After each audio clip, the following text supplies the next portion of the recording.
Maravilha, meus irmãos, chegando com a aula 6, classe de adolescentes, mantendo-se puro na sociedade. Não se inscreveu ainda no canal? Inscreva-se no canal, isso é muito importante, ajuda a monetizar, ajuda a patrocinar, e com isso a gente tem mais estrutura aqui para gravar aqui as nossas aulas, tá certo? Bíblias, pessoa de Bíblias personalizadas, Bíblias de estudo, fala com a gente, na descrição dos vídeos tem todas as minhas redes sociais, tem todo o material aí disponível para os irmãos, para conhecer também o nosso ministério. Viajamos ministrando a palavra de Deus durante a semana, fora da semana, no estado de São Paulo, em outros estados. Em setembro estaremos no Pará, querendo Deus, vai ser um prazer conhecer os irmãos ali, em outubro no Paraná, Uberlândia, enfim. E aqui em toda a região, hoje é dia 2 de agosto, amanhã dia 3 estaremos em Hortolândia, no Marcados pela Graça, com jovens. Domingo à noite estaremos em Campo Limpo Paulista, trabalho com adolescentes. E tivemos na Almadã, no último sábado, lá em Arthur Nogueira, jovens. No domingo nós tivemos jovens também aqui na Almademes, aqui em Sumaré, tá certo? E, enfim, estamos trabalhando, correndo, viajando, Deus tem nos usado. Vai ser um prazer atender os irmãos, contatos tá aí nas redes sociais. Fala com a gente, será um prazer conversar com os irmãos. Na verdade, sempre tem uma palavra de Deus para nos levantar.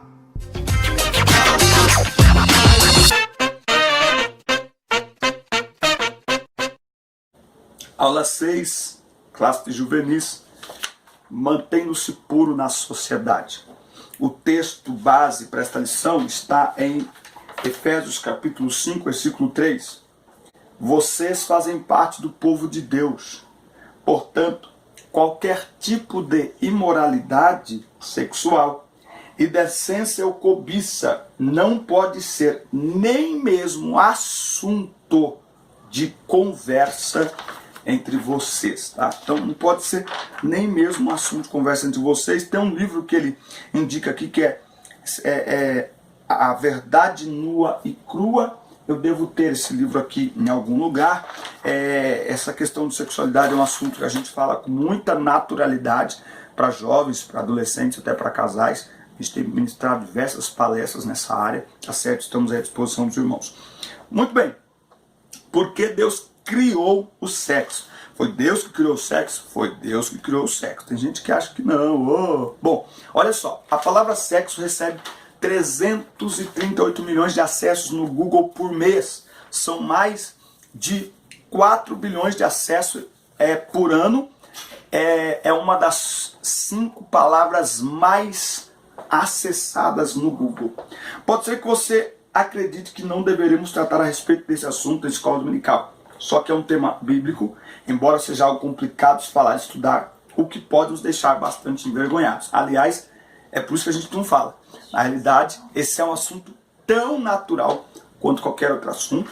Nem todo mundo tem facilidade para falar. Então, quando você encontra alguém que tem facilidade para falar, invista dele, tá certo? Então, aí na sua igreja, você não tem facilidade para falar sobre esse assunto. Você sabe, como professor de escola dominical, você tem que ter facilidade para falar de todos os assuntos. Agora, não tem? Ache alguém, fale com naturalidade.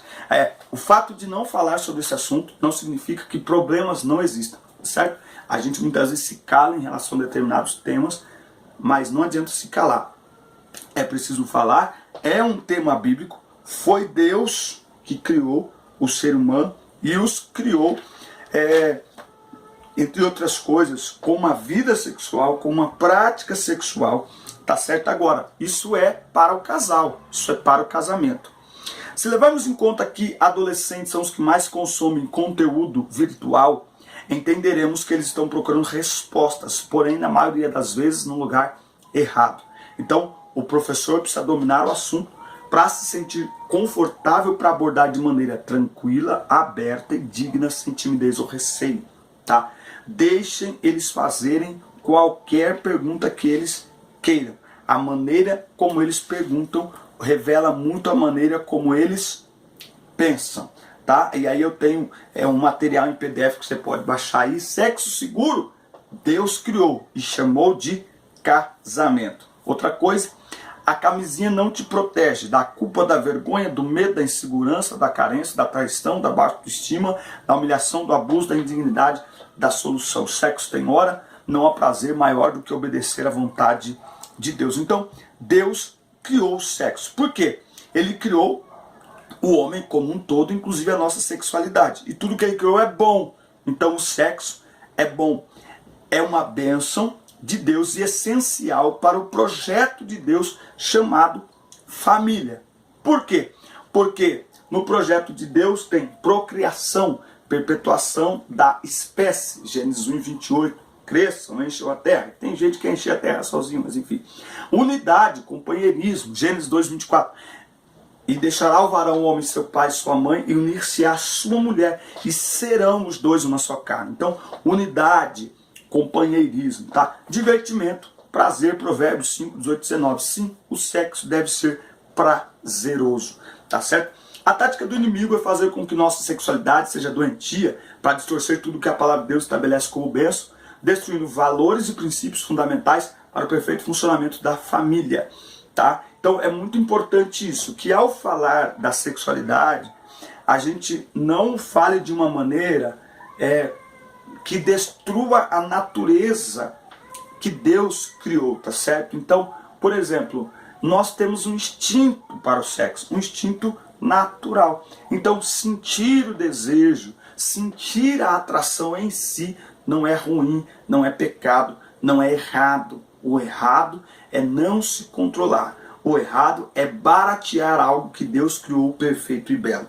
Princípios como a sexualidade saudável entre homem e mulher dentro do casamento, no ambiente do casamento. Hebreus 13:4 está falando de pureza, bênção, alegria, amor, carinho, bem-estar, companheirismo, cumplicidade, altruísmo, santidade, perfeição, prazer, unidade. Então é muito importante isso. Olha só esta estatística aqui. Mais de 60% dos jovens cristãos solteiros têm vida sexual ativa, tá? Então é muito importante que a igreja comece a trabalhar esse assunto com jovens, falar abertamente com jovens. Tem muitos jovens saindo do culto, indo para o motel.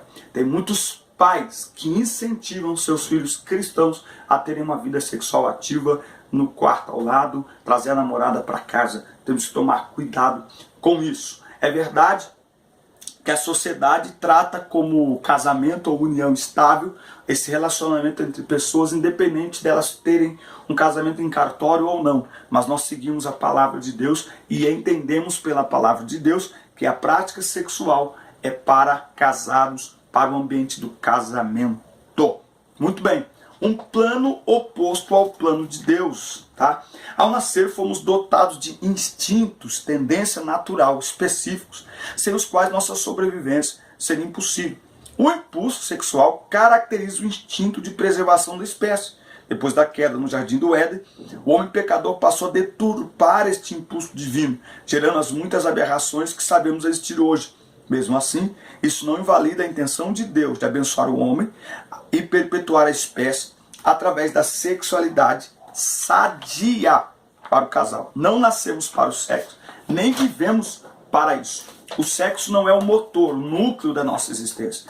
É só mais um item dentro do conjunto de ações e comportamentos humanos.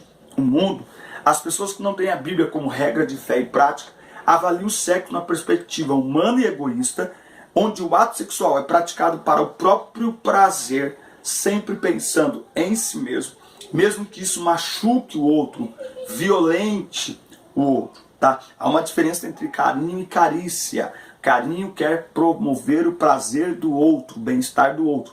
Carícia quer promover apenas o próprio bem-estar, o próprio prazer, mesmo que isso seja de forma violenta, mesmo que isso seja de forma não consentida. É só olhar a quantidade de adolescentes grávidas, abandonadas e as crianças sem referencial de lar e de paternidade. Nós estamos vivendo uma geração de crianças que estão crescendo sem qualquer referencial de família. A sexualidade sem responsabilidade, ela gera ela cria uma geração de crianças mal cuidadas, mal educadas e mal amparadas. É a luxúria, a lascívia, a libertinagem, a banalização, a desvalorização, a coisificação do ser humano. O ser humano usado como objeto. Esse nunca foi o ideal de Deus para a sexualidade, nunca foi esse o ideal de Deus para o casamento. Cada vez mais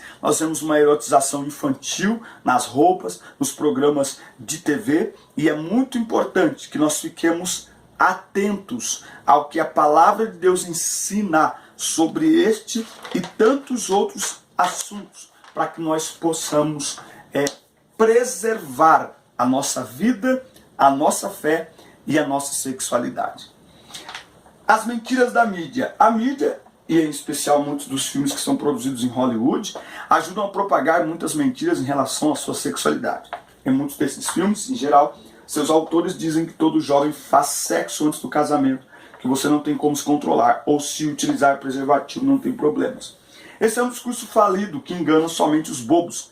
Sabemos que muitos jovens, mesmo aqueles que não são cristãos, esperam até o casamento para ter um relacionamento mais íntimo. Quem ama sabe esperar, pois é possível sim controlar nossos desejos. Então, sentir o desejo é pecado? Não. Pecado é não controlá-los. É ficar sob o controle dos desejos. Então, ele fala de filmes de Hollywood. Nós temos aqui diversos trabalhos, diversos projetos na televisão brasileira.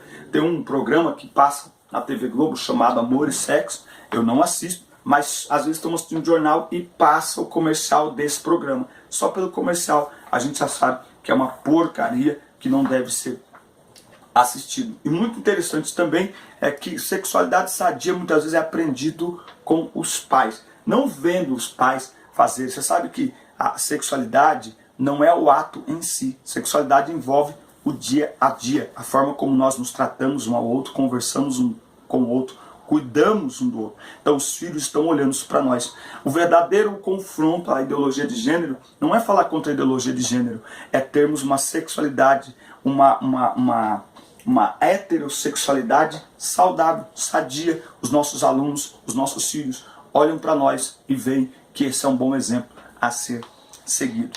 A mídia está doutrinando a atual sociedade para que aceitemos sem reservas todo tipo de expressão amorosa e para que todos os limites em relação à sexualidade sejam ultrapassados. Assim, eles vendem a ideia do sexo pelo sexo. O que antes era vergonhoso, agora é aceito, promovido e até imposto como normal. O que antes era motivo de tristeza, agora é tido como um movimento de libertação social. O que fazia as pessoas pensarem para agir, agora motivam a ação sem um pensamento, e as consequências estão aí. Uma geração que não respeita o próximo, pois está sendo doutrinada a olhar o outro como objeto. Para a sociedade, o corpo é um objeto a ser usado. Para Deus, é um templo consagrado. Nós vivemos a geração que usa coisas e ama pessoas. É a inversão total de valores. E temos que quebrar tabus. Olha, tabu vem da palavra de um termo da Polinésia que significa algo sagrado, algo especial. Então, ao aceitarmos a Cristo, nós passamos a não viver mais para nós mesmos, para os nossos desejos, nossas vontades, mas viver para a glória de Deus. Então, nós precisamos manter alguns limites, manter algumas coisas que Deus quer que a gente mantenha. A beleza do sexo dentro do casamento não tem como copiar, não tem nada melhor do que dentro do casamento, debaixo da bênção de Deus. Aí você vai falar, você tem espaço para falar, claro que na sala de aula talvez não tenha tempo, mas eu sei que a maioria dos senhores lideram esses departamentos. Reúna eles, fale com eles sobre masturbação, sobre sexo antes do casamento. Mostre a eles que a pornografia ela é um vício, tá certo? E por isso que é difícil se livrar. E que quanto mais cedo você se envolve, mais você absorve. Quanto mais absorver, mais dificuldade você tem para se libertar. A pornografia ela é um vício e ela acabará trazendo problemas psicológicos e de comportamento dentro do casamento. Então, será que vale a pena entrar por esse caminho? A pornografia ela é uma mentira, porque ela mostra uma imagem, ela mostra uma foto que não é real. Na realidade, as coisas não acontecem daquela forma, tá certo? Então, quem se alimenta da pornografia está vazio de Deus. Eu tenho aqui no canal, me lembra que eu vou colocar o link aqui, como que eu venci a pornografia. Para falar desses assuntos, gente, masturbação, pornografia, sexo antes do casamento, você tem que colocar no nível de quem você está falando, tá? Por isso que eu abro o coração, olha, eu fui viciado em pornografia e tal. Você não pode falar com ar de superioridade, como se você fosse, sabe, uma barra de gelo em relação ao sexo. Você não consegue alcançar eles e não consegue ajudar a ninguém. Claro que no mundo que nós vivemos, falar sobre isso é completamente contrário ao que a sociedade, né, ela pensa, mas nós vivemos de acordo com a palavra de Deus. Vale lembrar que a relação sexual não surgiu depois do pecado, não. Deus abençoou o sexo e incentivou o sexo para preencher a terra e também para o prazer de marido e mulher. Foi Deus que criou o mecanismo do sexo, tá? Então tem que tomar muito cuidado para não deturpar isso aí, mostrar que o sexo é uma coisa ruim, negativa. Muito bem, tudo tem o seu tempo. Vivemos em uma sociedade imediatista em que as pessoas não querem mais esperar. Elas querem tudo muito rápido e instantâneo. Com sexo é a mesma coisa. Agora, Eclesiastes 3 diz que há tempo para todas as coisas, ou seja, há um tempo determinado, propósito, finalidade. Isso inclui a prática sexual. O tempo de espera não é um tempo desperdiçado, mas um tempo de crescimento e amadurecimento intelectual, espiritual, psicológico, profissional, ministerial. Muitos não aguentam porque só pensam naquilo. Por isso que Filipenses 4:8, Colossenses 3:1 nos indica a pensarmos nas coisas de Deus, a pensarmos em coisas boas. Não é? Não que o simples pensamento seja pecado, mas se você der muita vazão ao pensamento, você acabará sendo dominado pelos desejos. E aí tem muito a ver com aquilo que alimenta o seu pensamento. Então, tem gente que quer se livrar aí da pornografia, da masturbação, mas o que ele escuta, o que ele assiste, são ingredientes que acabam alimentando a sua sede pelo sexo. Não tem como. Então tem que mudar a alimentação, tem que cortar essa alimentação para parar de alimentar esse desejo que deve ser guardado, tá? Não é eliminado, pelo amor de Deus. Nós precisamos de meninos viris, machão, tá certo? E de meninas femininas, elegantes, maravilhosas, tá certo? Para que esta união, ela dê certo. A união entre homem e mulher é para que se torne uma só carne, ou seja, aprendam a se relacionar como casal e assumam um novo formato de vida, onde juntos vão construir uma nova família. Independência psicológica, espiritual, territorial, fala de planejamento e de investimento. Então, tudo tem o seu tempo. O sexo, eu costumo brincar com o pessoal quando eu estou ministrando, ora bastante enquanto solteiro, ora bastante. Para quando vocês casar, vocês brincar bastante. Quem fica brincando no namoro vai ter que orar depois demais. Aí vai para a vigília, faz campanha de oração, entendeu? Porque, irmão, é luta dobrada. Agora, quem é fiel ao Senhor, fica tranquilo que Deus tem um caminho maravilhoso. A Bíblia diz que quem me honra será honrado. Tá certo? Então, honre ao Senhor com a sua vida. Nesse movimento, escolhi esperar. Espere no Senhor. Ele tem o melhor para a sua vida. O que vem de Deus não traz prejuízo. O que vem de Deus, o que vem instantâneo, acaba instantâneo tão rápido quando começa. Mas o que demora tempo para chegar, vem para ser permanente. Vem para mudar a nossa vida como um todo. Um caminho de santidade. O caminho que conduz à vida eterna é um caminho de santidade. Você está disposto a seguir por esse caminho? A palavra de Deus afirma que sem santidade ninguém poderá ver ou estar com o Senhor. Como já é do seu conhecimento, a mídia incentiva e exalta o erotismo e o sexo fora do casamento. Mas você pertence a Cristo e não se deixa levar pelos apelos da mídia. Em uma geração tão imoral e libertina, a pergunta do salmista é mais atual do que nunca. Como purificar o jovem o seu caminho? Salmo 119:9. 2 Timóteo 3,16. Não porei coisa má diante dos meus olhos. 2 Timóteo 3,16 diz isso. Não porei coisa má diante dos meus olhos. Não é 2 Timóteo 3,16 diz isso aí não, hein? Ó, 1 Tessalonicenses 5:22. Fugir de toda aparência do mal. Deixa eu tentar acertar essa nossa referência aqui, ó. Não porei coisa má diante dos meus olhos. Não é 2 Timóteo não. Tá? Nós vamos acertar isso aqui. Está escrito em Salmo 101, versículo 3. Tá? Então você muda aquilo que você está assistindo.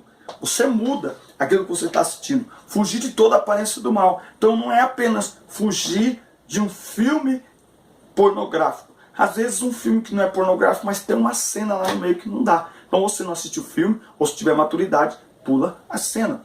O mundo hoje quer impor a todos o comportamento sensual, provocativo e imoral deles. A Bíblia condena a prática e a promoção da imoralidade. Tá? Então cuidado com a lascívia e a sensualidade dentro da igreja. Na internet já é horrível, na rua já é horrível, mas na igreja é pior ainda. Vocês que trabalham com adolescentes, com jovens, quando fizerem acampamento, pegam um mês antes do acampamento, na assinatura dos contratos, chama ali 3, 4 meninas, que vocês têm mais intimidade, às vezes as filhas de vocês, dá para elas uma bermuda, uma camiseta, chama quem vai no acampamento e fala, ó, o modelo é esse aqui, tá? Não é esse shortinho que eu mostrando a porpeta, não.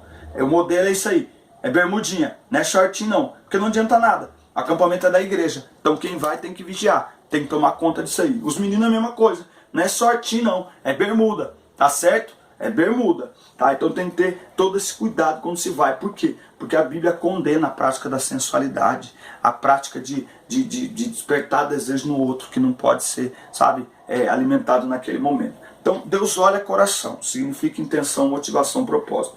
A sexualidade saudável é desenvolvida para agradar o cônjuge, o outro. É sempre pensando no outro, no bem-estar do outro, na felicidade do outro. E quando isso ocorre, Deus aprova e abençoa. Amém, gente? Essa foi a nossa aula 6, a nossa aula de hoje. Um grande abraço, assista, curta, compartilhe. Mande para todo mundo, mande perguntas para a gente. E até a próxima aula. Valeu!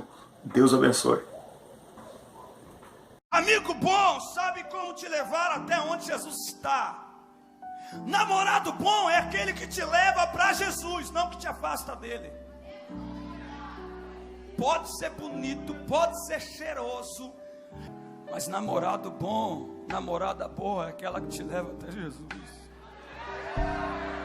Amigo bom te chama para ir no shopping, sim ou não? Sim ou não? Te chama para assistir quarto de guerra, sim ou não? Te chama para jogar Xbox, Play 4, sim ou não? Mas também chama para orar, para jejuar, para consagrar a vida a Deus.